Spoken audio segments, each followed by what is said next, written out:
kaperte kumpi bayet nganyo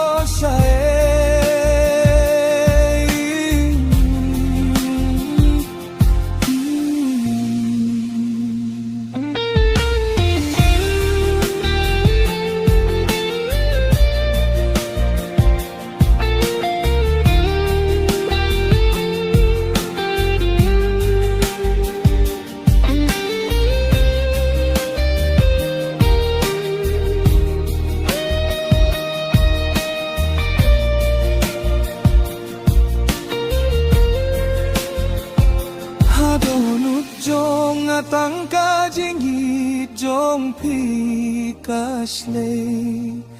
tang bat pi men sien kakamen tang ma pi bala banai ka jingten